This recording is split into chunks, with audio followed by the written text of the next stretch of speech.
welcome back to the channel. Thank you for joining me this evening. I really appreciate you guys.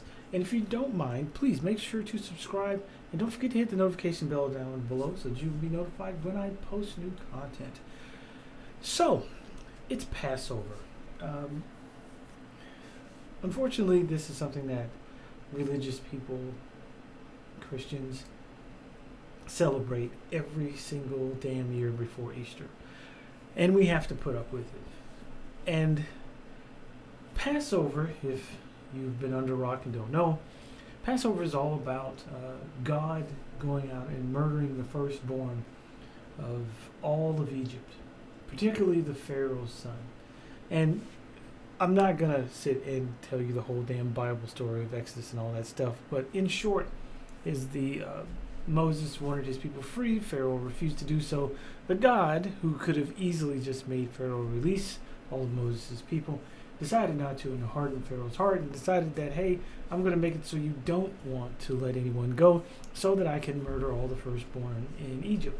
But before you do that, I'm going to make sure that the people that I like put blood on their doors and windows or houses, whatever, so that they can be saved. So save the Jews and fuck everybody else. So they put blood on their houses. God comes along, kills a bunch of babies, in particular the Pharaoh's child, firstborn, and everyone goes free until they get chased across some water. But that's a totally different story, and I'm sure you guys hopefully know that. But in essence, it's just a lie. It's all just a bunch of BS. Someone wrote this a long time ago, 2,000 plus years ago, and back then they didn't know any better. They didn't understand facts, logic, reason, reality, science, and all that stuff. It was just all magic and shit.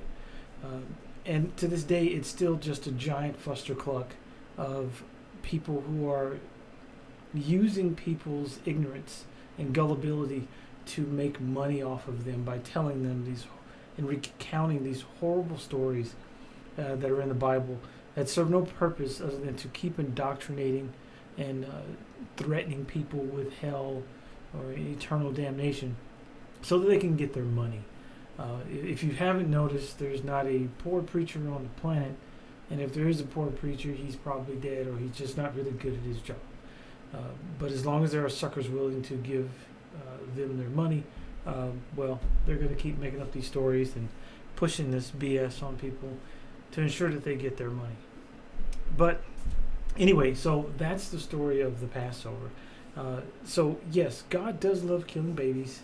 It's unfortunate that that's just the way it is, but that's how the fantasy torture porn book says it has to happen. So if you're celebrating Passover, oh man, you need help.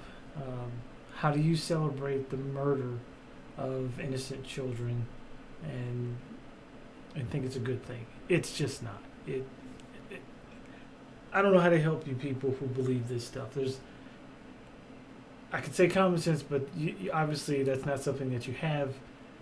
You love your story. You love your religion. It's your favorite toy, and you love that toy, and you want everyone to play with it, but not everyone's willing to play with your toy. You can have it. We people like me, we refuse to play with your toy.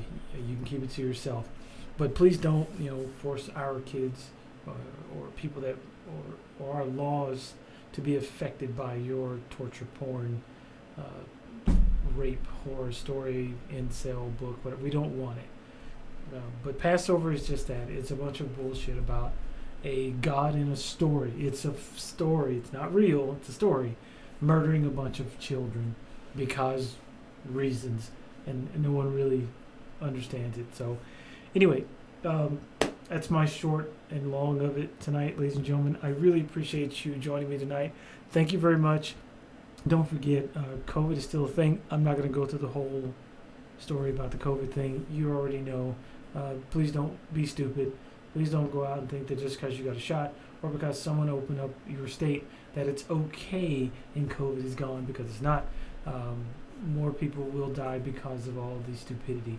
I can assure you, once again, mark my words, that by next month we'll be well the end of next month, we'll be well over 600,000 dead people from COVID and the ignorance of our politicians. So have a nice evening, ladies and gentlemen. Stay safe out there. And don't forget, by all means, please don't forget to be the best heathens that you can be. And have a great evening.